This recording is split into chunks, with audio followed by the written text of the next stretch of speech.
शेतकरी कर्जमाफी 2026 जूनमध्ये शेतकऱ्यांना कर्जमाफीचा लाभ होईल असे वारंवार बोलले जात होते। कारण लक्षात घ्या, कर्जमाफीसाठी राज्याच्या अर्थसंकल्पीय अधिवेशनामध्ये 9 मार्च रोजी आपल्या मुख्यमंत्र्यांनी घोषणा केली होती आणि त्यानंतर पुण्यश्लोक अहिल्यादेवी होळकर शेतकरी कर्जमुक्ती योजना या राज्यामध्ये त्याचा अंमलबजावणी करण्याची प्रक्रिया सुरू झाली। परंतु अजूनही राज्यातील शेतकऱ्यांना प्रत्यक्षात कर्जमाफीचा लाभ मिळाला नाही आणि म्हणून ही कर्जमाफी 2026 ची प्रक्रिया नक्की कधी होणार?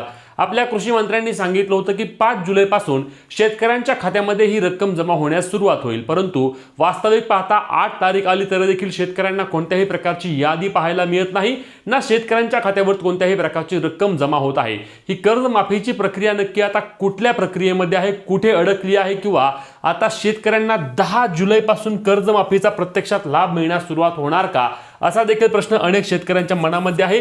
पहिली यादी जी की बहुप्रतीक्षित पहिली यादी असणार आहे, पहिल्या आपल्याला माहिती आहे टप्प्यामध्ये जवळपास 20,000हून अधिकची कर्जमाफी, 20,000 कोटींहून अधिकची कर्जमाफीची प्रक्रिया पहिल्या टप्प्यामध्ये पार पडणार आहे। एकूण 34,000 कोटींची आणि राज्यातील 56 लाखांहून अधिक शेतकऱ्यांना लाभ देणारी ही पुण्यश्लोक अहिल्यादेवी होळकर शेतकरी कर्जमुक्ती योजना सध्या राज्यामध्ये पार पडत आहे। आणि म्हणूनच या कर्जमाफीच्या पार्श्वभूमीवर नक्की याद्या कशा पद्धतीने येणार आहेत, ई-केवायसी कशी करायची आहे आणि या कर्जमाफीची सविस्तर प्रक्रिया आपण आजच्या व्हिडिओच्या माध्यमातून जाणून घेणार आहोत। त्यामुळे व्हिडिओ शेवटपर्यंत पाहायचा आहे। चॅनलला सबस्क्राइब करून पेजला देखील फॉलो करायला विसरू नका, जेणेकरून योजनेसंदर्भातील पुढीलही सर्व अपडेट तुमच्यापर्यंत सर्वात आधी आणि सर्वात योग्य पद्धतीने पोहोचवण्याचे काम शेतकरी मित्रांनो आपण करणार आहोत। तर लक्षात घ्या, पुण्यश्लोक अहिल्यादेवी होळकर शेतकरी कर्जमुक्ती योजना 30 जूनच्या आधी त्या ठिकाणी राज्यात त्याची अंमलबजावणी होईल असे अनेक शेतकऱ्यांना वाटत होते।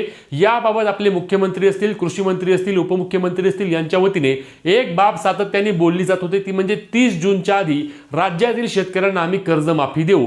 परंतु वास्तविक पाहता 30 जून नंतर अजूनही कर्जमाफीची प्रक्रिया सुरू झाली नाही, म्हणजेच की प्रत्यक्षात शेतकऱ्यांना लाभ मिळण्यास सुरुवात झाली नाही। ही कर्जमाफीची प्रक्रिया सध्या कुठे चालू आहे तर लक्षात घ्या, यामधील महत्त्वाचा मुद्दा म्हणजे आता सर्व प्रकारच्या याद्या तयार होऊन याद्या बँकांकडे देखील पाठवल्या गेल्या आहेत। म्हणजेच की कर्जमाफीची प्रक्रिया आता कुठल्या टप्प्यात सुरू आहे तर कर्जमाफीमध्ये जे शेतकरी पात्र असणार आहेत त्या शेतकऱ्यांच्या याद्या आता बँकांकडे गेल्या आहेत। आता बँकांकडे या याद्या गेल्या कशासाठी आहेत तर बँकांनी आता काय करायचं असतं की लक्षात घ्या, समजा एक शेतकरी आहे की ज्याला या कर्जमाफीच्या लाभामध्ये तो पात्र झाला आहे, तर त्याचे आधार कार्ड बँकेकडे आहे का, आधार कार्ड त्याच्या त्या कर्ज खात्याशी लिंक केलेले आहे का, त्याचे फार्मर आयडी बँकेमध्ये आहे का, अशा संदर्भातील माहिती त्या ठिकाणी बँका तपासतील आणि बँकांनी ही माहिती तपासल्यानंतर जेव्हा कर्जमाफीचा लाभ डीबीटीच्या माध्यमातून वितरण होणार आहे तेव्हा कोणत्याही प्रकारची अडचण त्या संबंधित शेतकऱ्याला येणार नाही। कारण लक्षात घ्या, ही प्रक्रिया कशा पद्धतीने असणार आहे तर ज्या शेतकऱ्यांचं नाव त्या ठिकाणी कर्जमाफीच्या यादीमध्ये येणार आहे त्या शेतकऱ्याला त्याच्या जवळील आधार सेवा केंद्र असेल, माही सेवा केंद्र असेल किंवा त्याच्या बँकांमध्ये असेल, अशा कोणत्या ना कोणत्या ठिकाणी जाऊन त्याची ई-केवायसी किंवा आधार प्रमाणीकरण करावे लागणार आहे। ही ई-केवायसी किंवा आधार प्रमाणीकरण केल्यानंतर त्या शेतकऱ्याच्या बँक खात्यामध्ये, कर्ज खात्यामध्ये जी काही त्याची रक्कम असणार आहे ती रक्कम डीबीटीच्या माध्यमातून जमा केली जाणार आहे आणि जेव्हा ही रक्कम जमा होणार आहे तेव्हा त्या शेतकऱ्याला या कर्जमाफीचा प्रत्यक्षात लाभ मिळणार आहे आणि हा लाभ मिळाल्यानंतर पुढील त्या ठिकाणी कर्जासाठी, पीक कर्जासाठी तो शेतकरी पात्र ठरणार आहे। अशा पद्धतीने ही कर्जमाफीची प्रक्रिया राबवली जाणार आहे। यातील दुसरा महत्त्वाचा मुद्दा म्हणजे लक्षात घ्या, आता याला विलंब का झाला आहे तर ज्या याद्या आहेत त्या याद्या आता IT डिपार्टमेंट जे आपलं असतं म्हणजेच की इन्कम टॅक्स डिपार्टमेंट याच्याकडे गेल्या आहेत। तुम्ही म्हणाल की इन्कम टॅक्स डिपार्टमेंटकडे याद्या का पाठवल्या, आधीच इन्कम टॅक्स डिपार्टमेंटकडून सर्व माहिती घ्यायची आणि मगच कर्जमाफीची प्रक्रिया करायची। तर इन्कम टॅक्स डिपार्टमेंट ही सेंट्रल गव्हर्नमेंट अर्थातच केंद्र शासनाच्या वतीने असते, ते राज्य शासनाकडे त्याचा कोणत्याही प्रकारचा डेटा नसतो। आता राज्य शासनाने काय केलं की त्या याद्या किंवा तो डेटा त्या ठिकाणी केंद्र सरकारकडून घेतला आहे आणि त्या ठिकाणी कर्जमाफीची यादी आणि ITRची यादी या याद्या तपासून जे शेतकरी त्या ठिकाणी पात्र असून देखील जे इन्कम टॅक्स भरतायत किंवा ज्यांनी ITR भरला आहे अशा शेतकऱ्यांना या कर्जमाफीच्या यादीमधून वगळायचं आहे। कारण लक्षात घ्या, कर्जमाफीच्या GR मध्ये इन्कम टॅक्स भरलेले शेतकरी असल्यास त्यांना या कर्जमाफीचा लाभ दिला जाणार नाही असे स्पष्टपणे त्या ठिकाणी उल्लेख करण्यात आलेला आहे। म्हणूनच जे शेतकरी त्या ठिकाणी आता कर्जमाफीमध्ये किंवा या कर्जामध्ये ITR भरतायत त्या शेतकऱ्यांना कर्जमाफीचा लाभ पात्र असून देखील मिळणार नाही, ही देखील बाब त्या ठिकाणी स्पष्टपणे नमूद करण्यात आली आहे।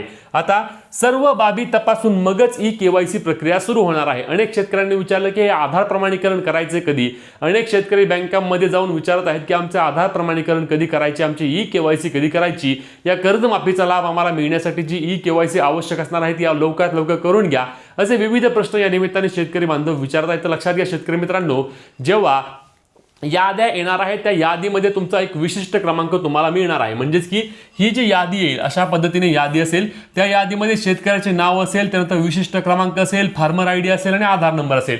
आणि हा विशिष्ट क्रमांक तुम्हाला तुमच्या बँकामध्ये किंवा माहिती सेवा केंद्र, आधार कार्ड केंद्र, जे काही केंद्र असतात, CSC असेल, तिथे जाऊन तुम्हाला त्या ठिकाणी तो विशिष्ट क्रमांक द्यावा लागेल आणि त्यानंतर तुमची KYC किंवा आधार प्रमाणीकरण करून घेतले जाईल आणि प्रत्यक्षात तुम्हाला लाभ देखील जमा होणार आहे, कोणत्याही प्रकारची अडचण येणार नाही। आता या याद्या जेव्हा IT डिपार्टमेंट आपले किंवा इन्कम टॅक्स डिपार्टमेंट तपासून पाठवेल, त्यानंतर लगेचच कर्जमाफीची पहिली यादी येऊन त्याची प्रक्रिया आणि अंमलबजावणी देखील केली जाणार आहे। त्यामुळे लगेच घाबरून जाण्याची आवश्यकता नाही।